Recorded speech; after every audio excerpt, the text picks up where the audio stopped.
जब विष से मीरा माँ को मारने का षड्यंत्र असफल हो गया तो उदाबाई और विक्रमादित्य ने मीरा माँ को मारने का दूसरा षड्यंत्र रचा।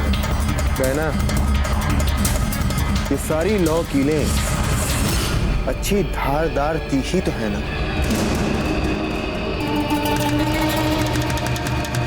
आज रात को मीरा इन 9 कीलों की बिछावन पे सोएगी।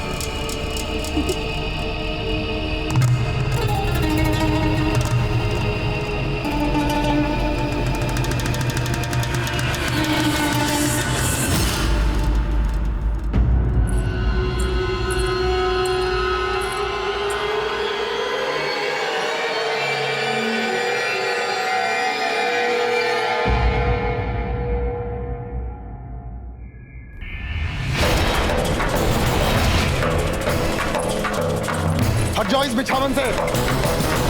ऐसा कैसे हो सकता है? बात क्या है?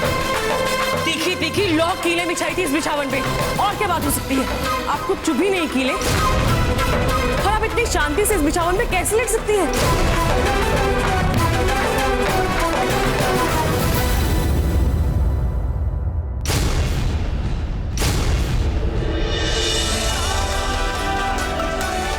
आप हमारे साथ ऐसे प्रयास क्यों कर रही हैं? आप कह रही हैं कि इसमें कीले हैं, मगर देखिए यहाँ तो फूलों की पंखुड़ियां हैं। देखिए अपनी आंखों से।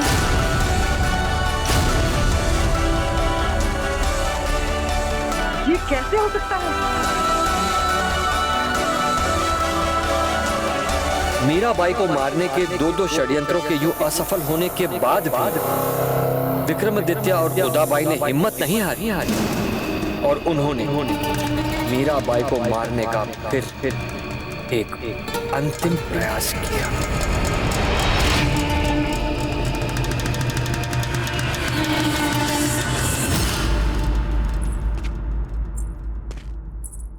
मीराबाई,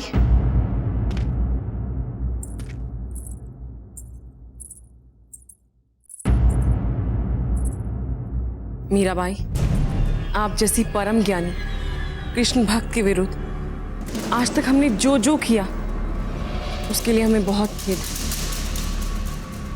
मती मारी गई थी हमारी, जो एक के बाद एक पाप होते गए हमसे, किंतु हमसे आज तक जो कुछ भी हुआ हम सच में उसके लिए बहुत दुखी हैं। क्षमा मांगना चाहते हैं आपके कृष्ण से, परंतु वो हमारी क्यों सुनेंगे? इसीलिए मीराबाई, हमारा आपसे विनम्र निवेदन है, यह छोटी सी भेंट हमारी ओर से अपने कृष्ण को चढ़ाइए और हमारे लिए क्षमा याचना मांगिए। शायद हमारा जीवन सफल हो जाए।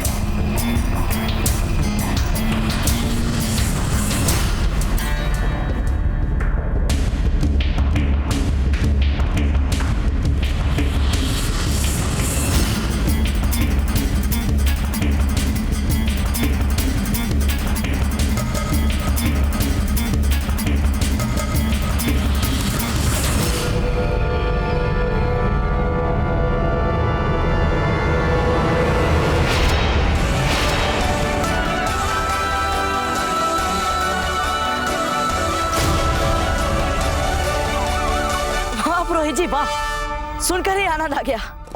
इसे कहते हैं जैसे को तैसा। कितने प्रयास किए मीरा माँ को मारने के, परंतु सब के सब असफल है। कहते हैं ना, जब भक्त सच्चा हो और भगवान के प्रति उसका विश्वास अगाध हो तो भक्त को फिर जन्म और मरण की चिंता नहीं रहती। वो सब कुछ छोड़कर हर पल अपनी भक्ति में ही डूबा रहता है, और ऐसे में भगवान को स्वयं भक्त की चिंता करनी होती है। भगवान श्री कृष्ण को भी मीराबाई की सदैव चिंता करनी होती है, परंतु ये तो सर्वविदित है। मनुष्य का सब कुछ बदल सकता है, परंतु उसकी प्रकृति नहीं। उदाबाई और विक्रमादित्य के साथ भी कुछ ऐसा ही था। इतना सब कुछ हो जाने के बाद भी वे दोनों चुप नहीं बैठे। मारने के प्रयास असफल हो जाने के बाद उन दोनों ने मीराबाई की पूजा में विघ्न डालने आरंभ कर दिए। इससे मीराबाई इतनी व्यथित हो गई कि उन्होंने संत तुलसीदास जी को पत्र लिखकर उनसे मार्गदर्शन मांगा कि ऐसी परिस्थिति में उन्हें क्या करना चाहिए। तो फिर तुलसीदास जी ने उत्तर में क्या कहा? मीराबाई के पत्र के उत्तर में तुलसीदास जी ने ये कहा, जाके प्रिय न राम वैदे तो नर तजिय कोटि वैरि यद्यपि परम नाते सभी राम के मने तू हृदय सुसंख्य जहां लो अंजन कहा आखी जो फूटे बहुत कहो कहा। तुलसीदास जी राम भक्त थे, इसीलिए उन्होंने मीरा मां को लिखा कि सच्चा संबंध तो वही है जो श्री राम के संग होए, बाकी सभी संबंध तो भ्रम है, माया है, छलावा है। जिस काजल को आंखों में लगाने से आंख ही फूट जाए, ऐसे काजल को आंखों में लगाना ही क्यों? इसीलिए आप चित्तौड़ छोड़िए, अपने महलों को छोड़िए और अपना समय अपने आराध्य धाम में जाकर उसकी आराधना में लगाइए। फिर देखना मन और आत्मा दोनों में प्रभु भक्ति की परम संतोषी व्याप्ति। और संत तुलसीदास जी की सलाह मानकर मीराबाई एक बार जो द्वारका आई तो फिर चित्तौड़ वापस कभी नहीं। हमारी रानी माँ अक्सर हमसे कहा करती कि जब से मीरा माता ने चित्तौड़ छोड़ा, सौभाग्य ने भी चित्तौड़ से अपना मुंह मोड़ लिया। आपको भी क्या ऐसा ही लगता है राजपुरोहित जी? हाँ बाबूजी रानी, वरना चित्तौड़ पर कभी बहादुर शाह का हमला नहीं होता, वरना रानी कर्णावती को 13 सहस्त्र राजपूत वीरांगनाओं के साथ जौहर नहीं करना। चित्तौड़ से भगवान ने सौभाग्य को हमेशा हमेशा के लिए छीन लिया। फिर विक्रमादित्य को भी उनके किए का दंड मिला। बनवीर ने उनकी हत्या कर मीराबाई के चित्तौड़ छोड़ते ही काल का चक्र कुछ ऐसा घुमा कि उससे कोई भी नहीं बच पाया बाबूजी। वो तो भला हो उस पन्नाधाय का जिसके अभूतपूर्व बलिदान से आपके पिताजी बच गए। किंतु अपने पूरे प्रयासों के बाद नियति के बदले रंग के सामने हमारे दाजीराज को भी झुकना पड़ा। मेवाड़ की जनता के हित में उन्हें भी शेर शाह को चित्तौड़ किले की चाबी देने जैसा अपमानजनक समझौता करना पड़ा। बदकिस्मती का मनहूस साया। अच्छा, और जानते हुजूर, मेवाड़ की इस दुर्भाग्य की काली आंधी को रोकने का श्रेय किसे देते हैं लोग? मियां तानसेन, जहां तक हमारा ख्याल है तो हम तो यही कहेंगे कि मेवाड़ के बुरे वक्त का अभी तो फकत आगाज हुआ। अच्छा बताओ, कौन है वो शख्स? प्रताप सिंह। हाँ बाबू, आपने ही चित्तौड़ पर छाए हुए बुरे समय की धारा को सही दिशा, और इसका आरंभ होता है शम्स खान को पराजित करना। फिर आपने बैरम खान को दिया, और अब यदि आप मीराबाई को मनाकर चित्तौड़ वापस ले जाने में सफल हो जाते हैं तो देख लीजिए, मेवाड़ पर छाए हुए दुर्भाग्य के बादल सदा सदा के लिए छट जाएंगे। हाँ राजपुरोहित जी, हम मीरा माँ के आशीर्वाद से फिर कभी मेवाड़ को उस अंधेरे में डूबने नहीं देंगे जहां कुछ समय तक अपनी ऐतिहासिक गौरव और कीर्ति को भुलाकर मेवाड़ डूबा। और इसके लिए हमें मुगल बादशाह के उन सभी सपनों को तार तार करना होगा जो स्वप्न उसने राजपुताने को हथियाने के लिए बुने। राजपुरोहित जी, हमें उस पर ऐसा आघात पहुंचाना है कि जिसके खौफ से मुगल बादशाह तो क्या, कोई भी आक्रमणकारी मेवाड़ पर अपनी बुरी दृष्टि डालने का दुस्साहस तक न कर सके। बाबूजी राज, हम द्वारका के सीमा पर खड़े हैं और सूर्यास्त भी होने वाला है, इसलिए मेरा आपको सुझाव है कि कल मीराबाई के दर्शन से पूर्व आज रात को ही ध्यान करके अपने चित्त को प्रसन्न, शांत एवं व्यवस्थित कर लें। जो आज्ञा राजपुरोहित जी, हम अपनी इस तीर्थ यात्रा को एक मुगल के विचारों से दूषित नहीं होने देंगे।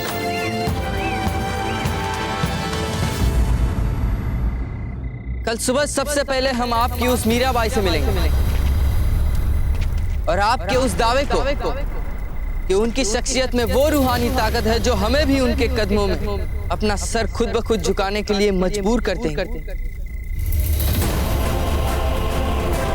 उसे गलत साबित करेंगे और आपके उस मसीहे प्रताप को भी खत्म करके रख देंगे और दोबारा आपको गलत साबित करेंगे।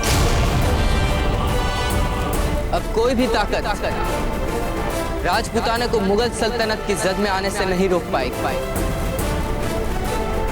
और आपका प्रताप भी राजपूताने को हमसे नहीं बचा पाएगा। हुजूर, ठंड सचमुच नाकाबिले बर्दाश्त हो रही। हम अभी कुछ लकड़ियों का बंदोबस्त करके आपके लिए तपिश का इंतजाम करते हैं। नहीं, फिजूल में वक्त जाया करना हमें कतई पसंद नहीं। हमें यहीं से दूर एक जलता हुआ अलाव दिख रहा है।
रुक जाइए हुजूर।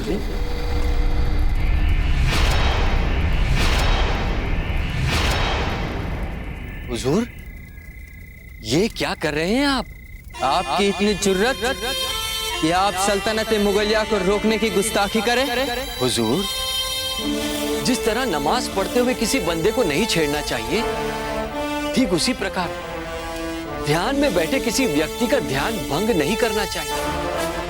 शास्त्रों में लिखा है कि जो कोई भी ध्यान में बैठे व्यक्ति का ध्यान भंग करता है, उस पर दुर्भाग्य की काली घटा छा जाती है। इतना तो हम भी देख पा रहे हैं मियां तानसेन कि यहाँ तो फकत एक लड़का बैठा है जो आग के पीछे है। जो कोई व्यक्ति एकाग्रचित होकर साधना की मुद्रा में बैठा हो, उसे योगी ही कहते हैं। रहने दीजिए इसे अपने ध्यान में और आप चलिए हमारे साथ। आपके सेवक ने आपके लिए अलग से आग तापने का प्रबंध कर रखा है। मियां तानसेन, अगर फिर कभी आपने हमारे फैसलों के बीच में आने की गुस्ताखी की तो आपका सर कलम करने के लिए हम मीराबाई से मिलने का इंतजार नहीं करेंगे। जी हुजूर, किंतु इस समय आप चलिए मेरे साथ।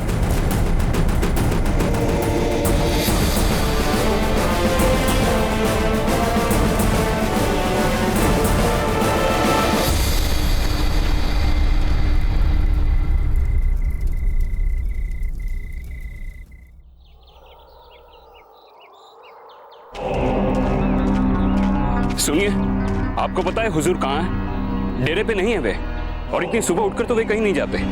कुछ बता सकते हैं आप उनके बारे में? इतने भयभीत होने की आवश्यकता नहीं है शमशुद्दीन। तुम्हारे शहंशाह अवश्य मीराबाई से भेंट करने ही गए होंगे। बहुत प्रतीक्षा कर चुके थे ना उनके दर्शनों की, इसीलिए सुबह सुबह उठकर निकल पड़े होंगे। हम सबके जगने से पहले ही बाबूजी राज प्रताप तैयार होकर चले, परंतु इसमें आश्चर्य की कोई बात नहीं। वे रात भर सोए ही कहाँ थे? वे तो रात भर बस भोर होने की प्रतीक्षा में थे कि कब भोर हो और कब वे मीराबाई के दर्शन हेतु जाए। अब तक तो वे द्वारका पहुंच भी गए।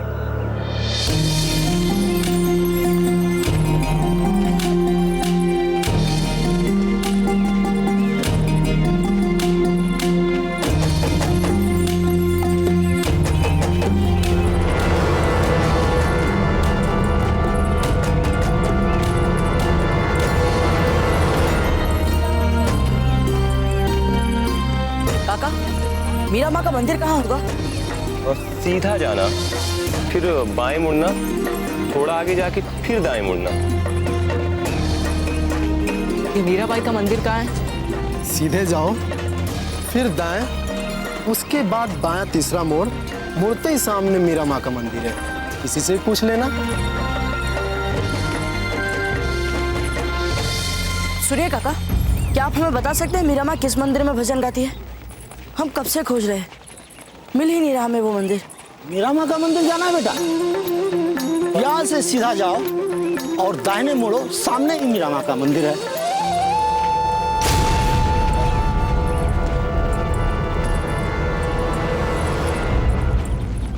जी काका। कितना वक्त गुजर गया घूमते घूमते, पर अब तक वो मंदिर नहीं मिला जिसमें मीराबाई है।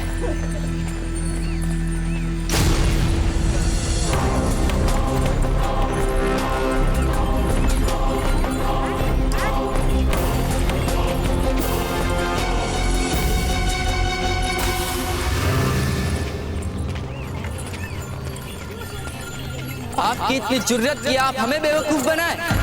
ये आप क्या कह रहे हैं? मैं कुछ समझा नहीं। अभी समझाते हैं। सच बात तो ये है कि मीराबाई यहाँ है ही नहीं। आपके कहने पर हम दिल्ली से द्वारका आए। रास्ते में आपके किस्सों पे यकीन भी किया कि मीराबाई पानी पर चलती हैं, मीराबाई कांटों वाली पलंग पर महफूज रह सकती हैं, मीराबाई सांपों को भी फूल बना देती है, मीराबाई ये मीराबाई वो। बल्कि सच बात तो ये है कि ये सब आपके ज़हनी ख्याल है, ख्याली तसव्वुरात है। आप मेरी बात तो सुनिए। दरअसल एक लफ्ज नहीं सुनना चाहते हम, एक लफ्ज नहीं। बहुत बोल चुके आप। अब तैयार हो जाइए।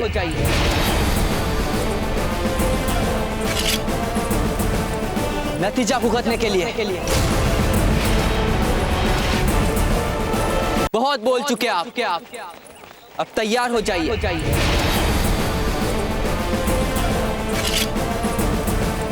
नतीजा भुगतने के लिए। खंजर खींचने से मीरा माँ के मंदिर का पता नहीं चलेगा। मीरा माँ के मंदिर का मार्ग विश्वास और धैर्य से। हमें नसीहत, हमें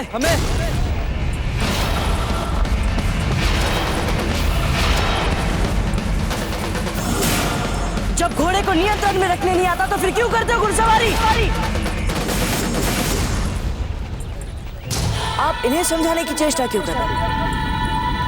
इन्हें समझ में नहीं है।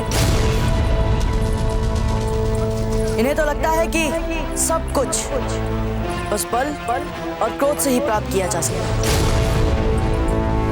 जबकि ऐसा होता तो मीरा माँ की भक्ति और विशुद्ध प्रेम सहस्त्रों का मन नहीं जीत पाता। परंतु ये करुणा और भक्ति की बातें इन्हें कहां से समझ में आने वाली? मुफ्त में नसीहत बांटना पेशा है क्या आपका? वैसे नसीहत बांटना हमें भी आता है, बस हमारा तरीका थोड़ा अलग है। दिखाया अपना जलवा। रुकिए, ये क्या कर रहे हैं आप?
मेवाड़ के वीर महाराणा प्रताप के जीवन को करीब से जानने के लिए चैनल को सब्सक्राइब करें और बेल आइकॉन दबाना न भूलें।